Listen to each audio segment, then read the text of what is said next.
Sejam muito bem-vindos a mais uma análise de caso brutal. Imaginem a cena. Um depósito totalmente inesperado na conta bancária. Uma quantia com impressionantes 8 zeros. Hoje, nós vamos destrinchar uma colisão frontal, e quase inacreditável, entre um erro maciço do governo e o mais puro impulso humano. Essa é a história do efeito Verônica Acosta, um episódio que parou o argentino em maio de 2025 e nos mostra, na prática, o que acontece quando o peso implacável do Estado recai sobre uma pessoa comum. Nossa investigação de hoje é inteiramente baseada nos documentos oficiais dessa falha histórica. Para a gente entender direito a magnitude desse suspense cronológico, precisamos começar com os pés no chão. Olhem para esse número, 8 mil pesos. Na economia argentina da época, esse era o valor padrão, comum.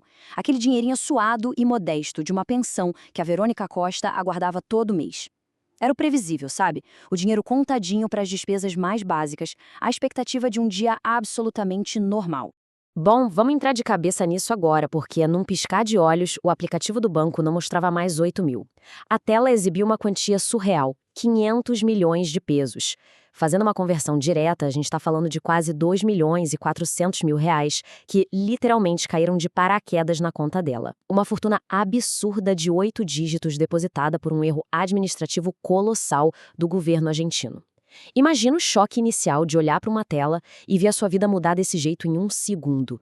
A escala dessa falha catastrófica da administração pública é um negócio que chega a desafiar a lógica. E é justamente isso que torna a situação tão absurda.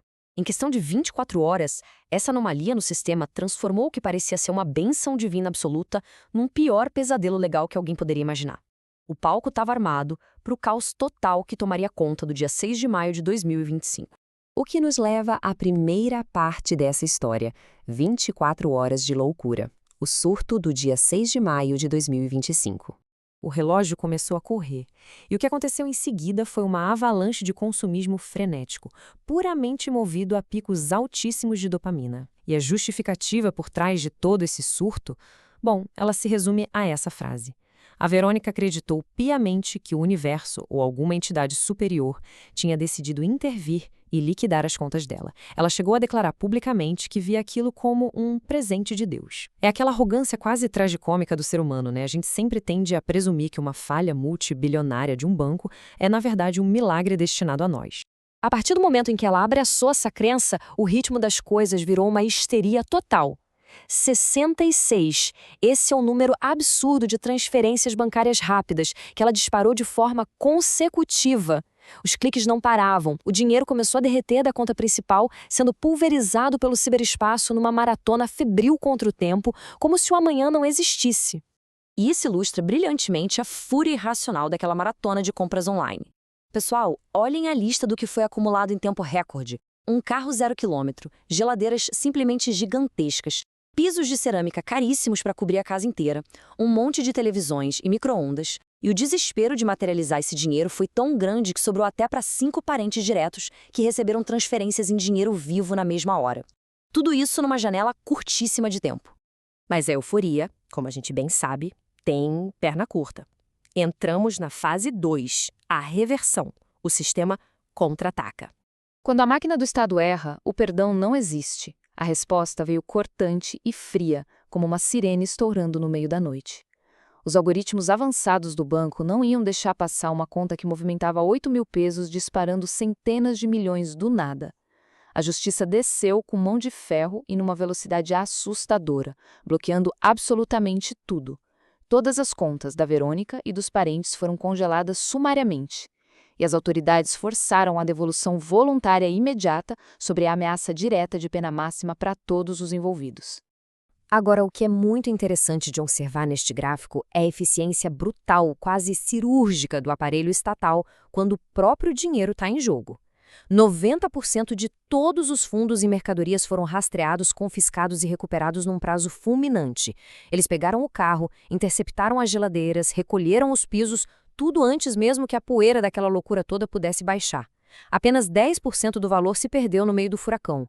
E assim, nós chegamos ao nosso desfecho, a resolução, a punição exemplar.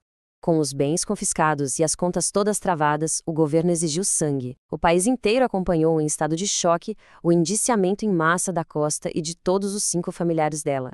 A acusação era pesadíssima. fraude contra o Estado e retenção de dinheiro público. Não importava nem um pouco que a faísca inicial de tudo isso tivesse sido a incompetência extrema do próprio governo. A lição que fica é muito clara. O sistema recolhe o seu dinheiro de volta, sem piedade, doa a quem doer.